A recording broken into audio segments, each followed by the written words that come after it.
Hello friends, welcome to my channel exam तैयारी। आज से मैं ज्योग्राफी यानी भूगोल के जो चैप्टर है वो भी स्टार्ट करने जा रही हूँ। तो आज हम पहला चैप्टर देखेंगे 6 क्लास का, जो कि है सौर मंडल में पृथ्वी। तो इसमें हम देखेंगे कि सौरमंडल क्या है, कौन कौन से ग्रह हैं, चंद्रमा, सूरज के बारे में, तारों के बारे में। तो जब हम लोग देखिए आसमान में देखते हैं तो क्या छोटे छोटे से बहुत सारे हमें चमकती हुई वस्तुएं दिखाई देती हैं। कुछ क्या होती हैं, कुछ बहुत ज़्यादा चमकीली होती है, कुछ धुंधली सी दिखाई देती हैं। किसी किसी की तारे को आपने देखा होगा तो वो टिमटिमाते रहते हैं, ठीक है। और कुछ जो होते हैं बस ऐसे ही सिंपल सा चमकते हुए दिखाई देते हैं, जिस तरह से हमें चंद्रमा दिखाई देता है। तो इनमें जो ये अंतर है वो किस कारण से होता है, और चंद्रमा क्या है, चंद्रमा भी इन तारों के अलावा क्या है, हमें चंद्रमा भी दिखाई देता है। जो चंद्रमा है वो आप देखते हो कि अलग अलग समय पे कि आपको अलग अलग आकार का दिखाई देता है, यानी अलग अलग दिन में आप देखते हो, कभी छोटा कभी बड़ा। किसी दिन ऐसा होता है कि पूर्ण चंद्रमा जो होता है वो हमें दिखाई देता है, और किसी दिन चंद्रमा दिखता ही नहीं है। तो जिस दिन हमें जो चंद्रमा पूर्ण दिखता है, पूरा चंद्रमा दिखता है, उसे पूर्णिमा कहते हैं। और ये महीने में एक बार ही होता है, यानी कि 15 दिन के बाद क्या होता है, हमें 15 मतलब पूरे महीने में एक बार हमें पूर्णिमा दिखती है। उसके बाद क्या होता है कि जब पूरा चाँद हो जाता है उसके बाद धीरे धीरे वो छोटा होने लगता है, और 15 दिन के बाद जो है वो हमें दिखाई ही नहीं देता है। तो जिस दिन हमें चंद्रमा दिखाई नहीं देता उसे अमावस्या कहते हैं, और जिस दिन पूरा चंद्रमा दिखाई देता है उसे पूर्णिमा कहते हैं। ऐसी रात में अगर हम आसमान साफ है तो आप आसमान का अवलोकन अच्छी तरह से कर सकते हैं, ठीक है। तो यहाँ पे क्या इंपॉर्टेंट है, पूर्णिमा क्या है और अमावस्या क्या है। इसके बाद है सूर्य के अत्यधिक तेज प्रकाश के कारण रात के समय चमकने वाली वस्तुओं को हम दिन में नहीं देख पाते। जैसे हमें तारे दिन में नहीं दिखाई देते, बहुत बार हमें चंद्रमा भी दिन में नहीं दिखाई देता है। तो किस वजह से, क्योंकि सूर्य जो है वो बहुत ज़्यादा प्रकाश देता है। सूर्य, चंद्रमा तथा वे सभी वस्तुएं जो रात के समय असमान आसमान में चमकती हैं वो क्या कहलाती हैं, खगोलीय पिंड कहलाती हैं। यानी रात के समय जो भी आपको चमकता हुआ दिखता है वो सारी ही वस्तुएं खगोलीय पिंड कहलाती हैं, और इन खगोलीय पिंडों को तारा कहते हैं। और सूर्य भी क्या है, एक तारा है। तो ये इंपॉर्टेंट है, सूर्य क्या है, सूर्य एक तारा, और जितनी भी वस्तुएं आपको चमकती हुई दिखाई देती हैं वो सब क्या है, तारा है।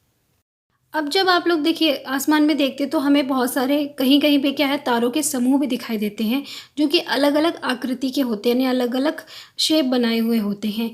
ये क्या कहलाते हैं, ये नक्षत्र मंडल कहलाते हैं। अर्सा मेजर या बिग बियर इसी प्रकार का एक नक्षत्र मंडल है। तो ये इंपॉर्टेंट है, बहुत आसानी से पहचान में आने वाला नक्षत्र मंडल है। इसे सप्तऋषि भी कहते हैं। तो सप्तऋषि के नाम से ज़्यादा फेमस है, लेकिन आपको अर्सा मेजर और बिग बियर नाम इनका पता होना चाहिए। ये सप्तऋषि क्यों कहलाते हैं, क्योंकि इसमें 7 तारे होती है, 7 तारों का समूह है, जो कि नक्षत्र मंडल अर्सा मेजर का ही एक भाग है। अपने परिवार या पड़ोस से अगर आप बोलेंगे, पूछेंगे, तो उन सबको भी जो है इसके बारे में अच्छे से पता होगा सप्तऋषि क्या है।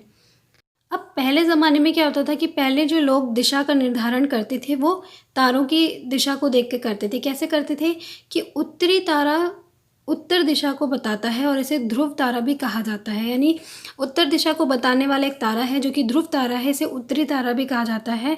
और ये तारा कैसे हम जानेंगे, जो सप्तऋषि है, इन सप्तऋषि को जब हम क्या है काल्पनिक रेखा ऐसे खींच लें उनकी पूरी, और उसे आगे की ओर बढ़ाया जाए तो ये ध्रुव तारे की ओर इंगित करेगा, ठीक है। सप्तऋषि को मतलब आप मिला लो सारे को, और उसको फिर सीधे आगे की तरफ आप रेखा ले जाओगे तो आपको एक बहुत चमकता हुआ तारा दिखेगा उत्तर की तरफ, वो क्या है, ध्रुव तारा है। अब ग्रह क्या होते हैं, ठीक है।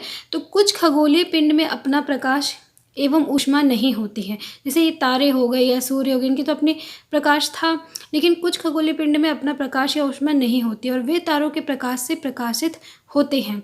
ऐसे पिंड ग्रह कहलाते। तो ये ग्रह की डेफिनेशन है, इम्पॉर्टेंट है। ग्रह जो है, जिसे अंग्रेजी के प्लैनेट, अंग्रेजी में क्या कहते हैं, प्लैनेट कहते हैं। ये ग्रीक भाषा के प्लैनेटाइन से लिया गया, और जिसका मतलब होता है परिभ्रमक, अर्थात चारों ओर घूमने वाला। तो ग्रह क्या होते हैं, ग्रह तो सूर्य के चारों तरफ घूम रहे हैं, है ना। पृथ्वी जिस पर हम रहते हैं वो भी क्या है, एक ग्रह है, और ये संपूर्ण प्रकाश एवं ऊष्मा सूर्य से प्राप्त करती है, जो पृथ्वी के सबसे नज़दीक का तारा है।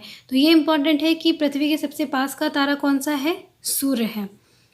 उसके बाद क्या है, कि पृथ्वी को बहुत अधिक दूरी से, जैसे कि चंद्रमा से देखने पर ये चंद्रमा की तरह चमकती हुई दिखाई देगी। जैसे हमें चमकता हुआ चंद्रमा दिखाई देता है, जब हम चंद्रमा से पृथ्वी को देखेंगे तो वो हमें चमकती हुई दिखाई देगी। किस वजह से? सूर्य के प्रकाश की वजह से। अब एक रोचक तत्व क्या है कि बृहस्पति, शनि तथा यूरेनस के चारों ओर छल्ले हैं। तो ये इंपॉर्टेंट है कि कौन कौन से ग्रह के चारों तरफ छल्ले हैं। आप याद रख लीजिए, बृहस्पति, शनि और यूरेनस। और ये छल्ले विभिन्न पदार्थों के असंख्य छोटे छोटे पिंडों से बनी पट्टियां हैं। ठीक है, अब देखिए हम ग्रह के बारे में देखेंगे। ये हमारा जो पूरा सौरमंडल है और उसमें ग्रह हैं, 8 ग्रह हैं। इन ग्रह के बारे में आपको देखना है कि इन ग्रह के अपने क्या गुण हैं। सबसे पहले हम देखेंगे बुध को। तो बुध क्या है? सूर्य के चारों ओर एक परिक्रमा 88 दिन में और अपने अक्ष पर घूर्णन 59 दिन में करता है। तो ये पूरा आपको याद रखना है। जैसे पृथ्वी का क्या है, पृथ्वी सूर्य के चारों ओर एक परिक्रमा कितने दिन में करती है? 365 दिन में, जो कि 1 साल कहलाती है। और अपने अक्ष पर घूर्णन वो 1 दिन में करती है, यानी कि 24 घंटे में। और चंद्रमा इसके कितने हैं? 1 हैं। इस तरह शुक्र का देखें तो सूर्य के चारों ओर एक परिक्रमा 255 दिन में करता है और अपने अक्ष पे घूर्णन 243 दिन में करता है। मंगल सूर्य के चारों ओर एक परिक्रम 687 दिन में करता है, बहुत ज़्यादा टाइम लेता है। अपने कक्ष पे घूर्णन 1 दिन में करता है और इसके चंद्रमा की संख्या 2 है। तो देखिए ये इंपॉर्टेंट है, चंद्रमा की संख्या कितनी है, कितने दिन में चक्कर लगाते हैं। आंतरिक ग्रह क्या है? सूर्य के बहुत नज़दीक है और ये चट्टानों से बने हैं। उसके बाद नेक्स्ट है बृहस्पति। तो बृहस्पति क्या है? सूर्य के चारों ओर एक परिक्रमा 11 साल 11 महीने और लगभग 12 साल में करता है। ये अपने अक्ष पे घूर्णन 9 घंटे और 56 मिनट में कर लेता है और चंद्रमा की संख्या इसमें लगभग 53 है, बहुत ज़्यादा है। शनि सूर्य के चारों तरफ परिक्रमा जो है वो 29 साल में करता है, 5 महीने में। अपने कक्ष पे घूर्णन 10 घंटे 40 मिनट में और इसमें चंद्रमा की संख्या भी 53 है। बृहस्पति और शनि की दोनों की सेम है। यूरेनस जो है इसमें क्या है, 84 साल में परिक्रमा करता है, बहुत ज़्यादा है। और अपने अक्ष पे घूर्णन 17 घंटे में करता है, 17 घंटे 14 मिनट में और चंद्रमा की संख्या 27 है। नेपच्यून में सूर्य के चारों ओर एक परिक्रम 164 साल में करता है, इसके तो बहुत ही ज़्यादा टाइम लेता है। और अपने अक्ष पे घूर्णन 16 घंटे 7 मिनट में करता है और चंद्रमा की संख्या 13 है। तो सबसे ज़्यादा चंद्रमा की संख्या बृहस्पति और शनि की है, उसके बाद सेकंड नंबर पर यूरेनस की है। तो ये इंपॉर्टेंट है। और बाकी कितने दिन में चक्कर आते हैं वो उतना नहीं आता है, लेकिन ये पूछा जाता है चंद्रमा की संख्या किसकी सबसे ज़्यादा है। नेक्स्ट है आसमान में दिखने वाला चंद्रमा क्या है? एक उपग्रह है। ठीक है, हमने ग्रह देखा, तारे देखा, चंद्रमा क्या है? चंद्रमा एक उपग्रह है और ये हमारी पृथ्वी का सहचर है तथा इसके चारों ओर चक्कर लगाता है। ये क्या है? पृथ्वी का उपग्रह है। ठीक है, अन्य ग्रह 7 हमारी पृथ्वी के समान 7 अन्य ग्रह भी हैं जो सूर्य से प्रकाश एवं ऊष्मा प्राप्त करते हैं और उनके पास भी अपने चंद्रमा होते हैं। पौराणिक रोमन कहानियों में सोल सूर्य देवता को कहा जाता था और सौर्य शब्द का अर्थ सूर्य से संबंधित है, इसीलिए सूर्य के परिवार को सौरमंडल कहा जाता है। तो ये इम्पॉर्टेंट है कि सौरमंडल क्यों कहा जाता है इसे। इसके बाद है सौरमंडल। अब हम सौरमंडल देखेंगे कि क्या है। तो सूर्य, 8 ग्रह, उपग्रह तथा कुछ अन्य खगोलीय पिंड जैसे कि क्षुद्र ग्रह एवं उल्का पिंड मिलकर सौरमंडल का निर्माण करते हैं। ठीक है, उसे हम सौर परिवार का नाम देते हैं और जिसका मुखिया सूर्य है। तो सौरमंडल क्या है? सारे जितने भी ग्रह हो गए, सूर्य हो गया और खगोलीय पिंड अन्य हो गए, वो सब मिलकर जो है वो सौरमंडल कहलाते हैं। सूर्य सौरमंडल के केंद्र में स्थित है और सूर्य पृथ्वी से लगभग 15 करोड़ किलोमीटर की दूरी पर है। और ये क्या है? ये सौरमंडल का, सूर्य जो है वो सौरमंडल का मुखिया है। नेक्स्ट है ग्रह। हमारे सौरमंडल में 8 ग्रह हैं। ठीक है, तो ये इंपॉर्टेंट है कितने ग्रह हैं और उनके नाम और कौन सा सबसे बड़ा है, छोटा है ये। तो हमारे सौरमंडल में 9 ग्रह हैं। सूर्य से दूरी के अनुसार वे हैं बुध, शुक्र, पृथ्वी, मंगल, बृहस्पति, शनि, यूरेनस और नेपच्यून। यानी कि कौन सबसे पहले नंबर पे? बुध, तो उसी नंबर से रखा गया है। आप इसको इस तरह से याद कर सकते हो कि my very efficient mother just served us nut. इसी हिसाब से आप इनकी जो सीरीज़ है पूरा याद रख सकते हो कि कौन सबसे पहले आता है और उसके बाद कौन आता है, ये इम्पॉर्टेंट है। नेक्स्ट है कि ज्योग्राफी क्या है? एक अंग्रेजी शब्द है। तो शब्द की उत्पत्ति बताइए यहाँ पे। तो ग्रीक भाषा से इसे लिया गया है और जिसका अर्थ होता है पृथ्वी का विवरण। ठीक है, तो मोस्टली जो बहुत सारे शब्द जो है वो ग्रीक भाषा से ही लिए गए हैं साइंस में। तो हम लोगों ने देखा कि सौरमंडल क्या है, सौरमंडल के 8 ग्रह क्या हैं। अब सौरमंडल के सभी 8 ग्रह एक निश्चित पथ पर सूर्य का चक्कर लगाते हैं, क्योंकि सूर्य क्या है, इस मंडल का स्वामी है। और ये रास्ते दीर्घवृत्त में फैले हुए हैं। ये कक्षा कहलाती है, यानी कि क्या है, एक गोलाकार उसमें चक्कर लगाते रहते हैं, उनको क्या कहते हैं, कक्षा कहते हैं। बुध सूर्य के सबसे नज़दीक है और अपनी कक्षा में सूर्य के चारों तरफ एक चक्कर लगाने में इससे केवल 88 दिन लगते हैं। शुक्र को पृथ्वी का जुड़वा ग्रह माना जाता है। ये इंपॉर्टेंट है कि कौन सा ग्रह है जिसे पृथ्वी का जुड़वा ग्रह माना जाता है, शुक्र को। और क्यों माना जाता है, क्योंकि इसका आकार और आकृति लगभग पृथ्वी के ही समान है। इसके अलावा प्लूटो जो है उसको भी बीच में शामिल किया गया था ग्रह में, लेकिन बाद में हटा दिया गया। तो प्लूटो भी एक ग्रह माना जाता है, परंतु अंतर्राष्ट्रीय खगोलीय संगठन ने अपनी बैठक में यह निर्णय लिया कि कुछ समय पहले खोजे हुए अन्य खगोलीय पिंड तथा प्लूटो बौने ग्रह हैं। तो बौने ग्रह का नाम अगर आता है, पूछा जाता है कौन सा है, तो वो है प्लूटो।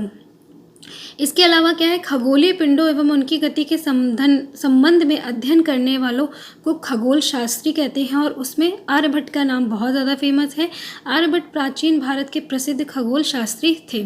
तो आर्यभट्ट कौन थे, खगोल शास्त्री थे, ये इम्पॉर्टेंट है। अब हम देखेंगे पृथ्वी ग्रह के बारे में, जिस पर हम रहते हैं। तो पृथ्वी क्या है, ये सूर्य से दूरी के हिसाब से पृथ्वी तीसरा ग्रह है और आकार में ये 5वां ग्रह है। यानी दूरी के हिसाब से तीसरा और आकार में ये 5वां सबसे बड़ा ग्रह है। ये ध्रुवों के पास थोड़ी चपटी है और यही कारण है कि इसके आकार को भू-आब कहा जाता है। तो इसको भू-आब क्यों कहा जाता है, क्योंकि ये किनारे पे थोड़ी सी चपटी है, ध्रुवों पर थोड़ी सी चपटी है। भू-आब का अर्थ होता है पृथ्वी के समान आकार। पृथ्वी सौरमंडल का सबसे अद्भुत ग्रह है। अब ये अद्भुत क्यों है, क्योंकि यहाँ पे क्या है, ऑक्सीजन है और यहाँ पर जीवन है, पानी है, वायु है, जो कि अन्य ग्रहों पर नहीं है। अंतरिक्ष से देखने पर पृथ्वी नीले रंग की दिखाई देती है, क्योंकि इसके 2/3 सतह पानी से ढकी हुई है और इसे इसलिए नीला ग्रह कहा जाता है। तो पूछा जाता है कि नीला ग्रह कौन सा है, तो वो पृथ्वी है। ठीक है, क्यों है, क्योंकि इसके बहुत सारे जो 2/3 भाग है वो पानी से ही ढका है, इसलिए अगर ऊपर से देखें अंतरिक्ष से तो ये नीले रंग की दिखाई देती है। नेक्स्ट देखते हैं चंद्रमा के बारे में। चंद्रमा क्या है, ये हमारे पृथ्वी के पास क्या है, रहने वाला ग्रह, उपग्रह। यानी हमारे पृथ्वी का केवल एक ही उपग्रह जो कि चंद्रमा है, और इसका व्यास पृथ्वी के व्यास का केवल 1/4 है। और ये इतना बड़ा इसलिए प्रतीत होता है क्योंकि क्या है, ये हमारे बहुत करीब है, पृथ्वी से बहुत करीब है, और बाकी जो है वो काफ़ी दूर हैं। ये हमसे लगभग 3,84,400 किलोमीटर दूर है। और अब आप पृथ्वी से सूर्य एवं चंद्रमा की दूरी की तुलना भी कर सकते हैं कि कितनी दूर होगी। उपग्रह एक खगोलीय पिंड है। उपग्रह क्या होते हैं, तो उपग्रह क्या है, एक खगोलीय पिंड है जो ग्रहों के चारों ओर उसी प्रकार से चक्कर लगाते हैं जिस प्रकार से ग्रह जो होते हैं वो सूर्य के चारों तरफ चक्कर लगाते हैं। तो ये तो था चंद्रमा क्या है, एक प्राकृतिक उपग्रह। लेकिन कुछ उपग्रह मानव ने भी भेजे हैं, जो मानव निर्मित उपग्रह कहलाते हैं। ये कृत्रिम पिंड हैं और ये वैज्ञानिक जो है समय समय पर भेजते रहते हैं ब्रह्मांड में जानकारी को प्राप्त करने के लिए। तो मानव द्वारा निर्मित जो कृत्रिम उपग्रह हैं उसमें भारतीय उपग्रह जो है इनसैट, IRS और एडसेट इत्यादि जो है वो काफ़ी प्रसिद्ध है। आप तो इनके नाम याद कर लीजिएगा, ये भारतीय उपग्रह है। तो क्वेश्चन आता है भारतीय उपग्रह कौन से, तो आपको ये नाम पता होना चाहिए। आगे देखते हैं, चंद्रमा पृथ्वी का एक चक्कर लगभग 27 दिन में पूरा करता है। ठीक है, पृथ्वी जिस तरह से सूर्य के पूरा एक चक्कर जो है 365 दिन में करती है, चंद्रमा उस तरह से पृथ्वी का एक चक्कर 27 दिन में पूरा करता है। ये इम्पॉर्टेंट है। और लगभग इतने ही समय में ये अपने अक्ष पर भी एक चक्कर पूरा कर लेता है। यानी पृथ्वी जिस तरह अपने अक्ष पर घूमती, चंद्रमा भी अपने अक्ष पर घूमता है। इसके परिणामस्वरूप पृथ्वी से हमें चंद्रमा का केवल एक ही भाग जो है वो दिखाई देता है, क्योंकि वो अपने अक्ष पर भी घूमता रहता है। ठीक है, उसके अलावा क्या है, हमारा चंद्रमा की परिस्थिति जीवन के लिए अनुकूल नहीं है और इसलिए इसकी सतह पर पर्वत, मैदान, गड्ढे चंद्रमा की सतह पर छाया बनाते हैं और पूर्णिमा के दिन चंद्रमा पर इसकी छाया को देखा जा सकता है। अब देखते क्षुद्र ग्रह क्या है। ठीक है, हमने ग्रह देखे, सौरमंडल देखा, उपग्रह देखा, क्षुद्र ग्रह क्या है। तो तारों, ग्रहों एवं उपग्रहों के अतिरिक्त असंख्य छोटे पिंड भी सूर्य के चारों ओर चक्कर लगाते हैं और इन पिंडों को क्षुद्र ग्रह कहते हैं। ये मंगल एवं बृहस्पति की कक्षाओं के बीच में पाए जाते हैं। अब वैज्ञानिकों का मानना है कि ये क्या है, क्षुद्र ग्रह ग्रह के ही भाग है जो कि बहुत पहले विस्फोट के बाद ग्रहों से टूटकर अलग हो गए थे। इसके बाद है उल्कापिंड। उल्कापिंड क्या होता है, तो सूर्य के चारों ओर चक्कर लगाने वाले पत्थरों के छोटे छोटे टुकड़ों को उल्कापिंड कहते हैं। और कभी कभी ये उल्कापिंड पृथ्वी के इतने नज़दीक आ जाते हैं, जैसे आपने न्यूज़ में भी देखा होगा कि पृथ्वी से, सौरमंडल से जो पृथ्वी की तरफ उल्कापिंड आ रहा है, तो ये जो उल्कापिंड जो होते हैं वो कभी कभी पृथ्वी के इतने नज़दीक आ जाते हैं कि पृथ्वी पर क्या है, प्रवृत्ति पृथ्वी पर गिरने की होती है। इस प्रक्रिया के दौरान वायु के साथ घर्षण होने के कारण ये गर्म होकर जल जाते हैं और फलस्वरूप चमकदार प्रकाश उत्पन्न करते हैं। ठीक है, इसके अलावा क्या है कि तारों वाले खुले आकाश में एक ओर से दूसरी ओर तक फैले चौड़ी सफ़ेद पट्टी की तरह से एक चमकदार रास्ते को देखा होगा। आप एक सीधी लाइन सी देखेंगे और ये लाखों तारों का समूह होती है और ये पट्टी आकाशगंगा कहलाती है। तो आकाशगंगा क्या है कि तारे जो होते हैं लगातार एक सीधी पट्टी के रूप में होते हैं, जो कि सफ़ेद पट्टी सी दिखाई देती है चमकदार, वो क्या है, लाखों तारों का समूह होता है और इसे आकाशगंगा कहते हैं। हमारा सौरमंडल इस आकाशगंगा का ही एक भाग है। और प्राचीन भारत में इसकी कल्पना आकाश में प्रकाश की एक बहती नदी से की गई थी, इसीलिए इसको जो आकाशगंगा का नाम दे दिया गया है। अब इसमें क्या है कि आकाशगंगा करोड़ों तारों, बादलों तथा गैसों की एक प्रणाली है और इस प्रकार की लाखों आकाश गंगाएँ जो हैं वो मिलकर ब्रह्मांड का निर्माण करती हैं। ठीक है, तो यानी कि बहुत सारी आकाशगंगा मिलकर ब्रह्मांड बनाती हैं और ब्रह्मांड की विशालता की कल्पना करना जो है वो बहुत कठिन है। इस प्रकार से हम क्या बता सकते हैं कि जैसे हम पृथ्वी पर रहते हैं, ठीक है, अब पृथ्वी क्या है, पृथ्वी सौरमंडल का एक भाग है और हमारा सौरमंडल क्या है, वो आकाशगंगा का एक भाग है और आकाशगंगा किसका भाग है, ब्रह्मांड का एक हिस्सा है। तो सबसे बड़ा क्या है, ब्रह्मांड है, उसके अंदर बहुत सारी आकाशगंगा है, आकाशगंगा के अंदर सौरमंडल है, सौरमंडल के अंदर बहुत सारे ग्रह हैं, तारे हैं, उपग्रह हैं, खगोलीय पिंड है, जिसमें से पृथ्वी भी एक ग्रह है। तो ये चैप्टर जो है वो यहीं पे कंप्लीट होता है। हमने पूरे सौरमंडल के बारे में देखा, बहुत ही इंपॉर्टेंट टॉपिक था, बहुत इंपॉर्टेंट टर्म्स थे इसमें। आई होप आपको अच्छे से समझ में आए होंगे। मिलती हूँ आपसे नेक्स्ट वीडियो में, तब तक के लिए बाय बाय।